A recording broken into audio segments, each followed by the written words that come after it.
नमस्कार. आपण पाहत आहात डेली न्यूज मराठी. आज आपल्याबरोबर इथं उपस्थित आहेत त्या म्हणजे शिवसेना उद्धव बाळासाहेब ठाकरे गटाच्या शहराध्यक्षा रूपाताई लेंभे मॅडम. आणि आज रूपाताई लेंभे मॅडम हे महायुतीचे उमेदवार शिवेंद्रसिंहराजे भोसले यांना जाहीर पाठिंबा देणार आहेत. तर आपण त्यांच्याकडून जाणून घेणार आहोत की त्यांना शिवेंद्रसिंहराजे भोसले यांना पाठिंबा द्यावा असं का वाटलं. नमस्कार ताई.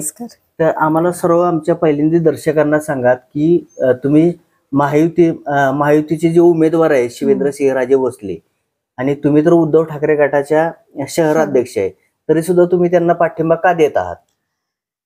मी शहर प्रमुख आहे, पण आता जे महायुतीचं सरकार आहे त्यांनी महिलांसाठी लाडकी बहीण योजना असू दे किंवा तिकिटामध्ये 50% सवलत महिलांना असू दे, असे महिलांसाठी जे उपक्रम केले त्यामुळे तळागाळातल्या महिलांसुद्धा आता 1,500 रुपये महिना त्यांना मिळतात लाडक्या बहिणीचे. त्यामध्ये गरीबातली गरीब जी रोजंदारी करते त्या महिलेला सुद्धा त्याचा खूप फायदा होतो.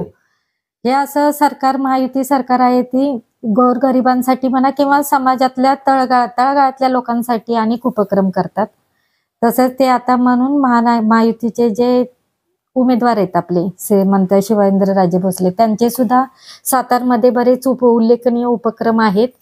त्यांनी सुद्धा भरपूर कामे केलेली आहेत आणि त्यांच्या कामाने प्रभावित होऊन मी त्यांना पाठिंबा देते. आणि अजून सातारमध्ये कशी प्रगती होईल ह्याच्यासाठी सुद्धा ते प्रयत्न जरूर करतील की एक सातारमध्ये बेरोजगारी राहणार नाही. IT सेक्टर असेल किंवा काही मुलांसाठी शैक्षणिक उपक्रम असतील ते शिवेंद्रराजे भोसले करतील अशी मला आशा आहे.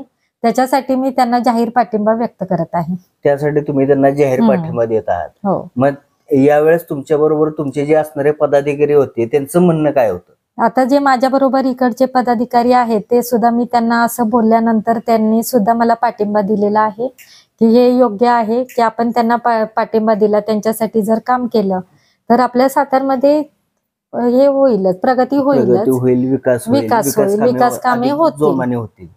ज्या शिवसेना उद्धव बाळासाहेब ठाकरे गटाच्या शहराध्यक्ष होत्या आणि त्यांनी सुद्धा शिवेंद्रसिंहराजे भोसले यांनी जो विकास कामांचा डोंगर या सातारा जावळी विधानसभा मतदारसंघामध्ये निर्माण केलेला आहे, यासाठी त्यांनी त्यांना जाहीर पाठिंबा या ठिकाणी व्यक्त केलेला आहे.